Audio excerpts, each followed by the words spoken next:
دا د دنیا و ما فیها نه دا بهتر دی. سبحان الله و بحمده سبحان الله العظیم.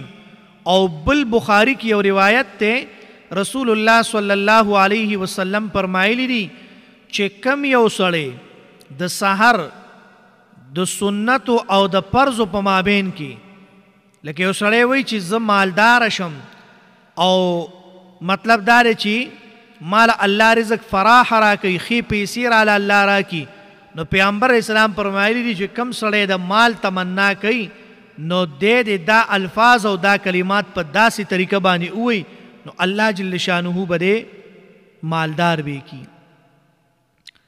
دې سره به مال ډیر راځي خو کمال ډیر راشي نو بیا مونږ شومان کیږو بنخه پوهیږي کنه. کله چې ته بل ورکې نو الله به تعالی درکوي. نو مونږ کمال دی مونږ مال دی ډیر شي خو ګوره په جیب باندې به مې لړم ناستی که ګوتې وړلی نو ټک په درکوي نه لړم به په جیب نه کینې. د غریبانانو به خیال ساتي د حقوق الله به خیال ساتي د حقوق العباد به خیال ساتي د ګاونډي به پکې خیال ساتي.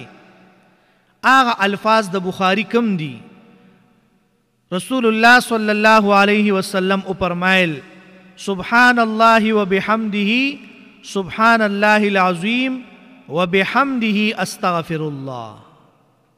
دا چې څوک سحر د سنت او د فرض په مابین کې 101 مرتبه وی په دې تاسو تجربه وکئ الله به داسې د حوض و کوزو نه د مال درکوي چې ته به حیرانې. سبحان الله وبحمده سبحان الله العظیم وبحمده استغفر الله.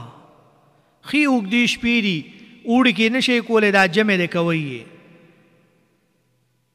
نورم داسې ډیر وظایف شته د علماو نه منقول دي او ټول قرآنی الفاظ دي دا وظایف کوئ دام ذکر دے. نو ګوره مسلمانان آغا دی چې دی الحامدون دی حمد کون کی دی السائحون 4 نمبر صفت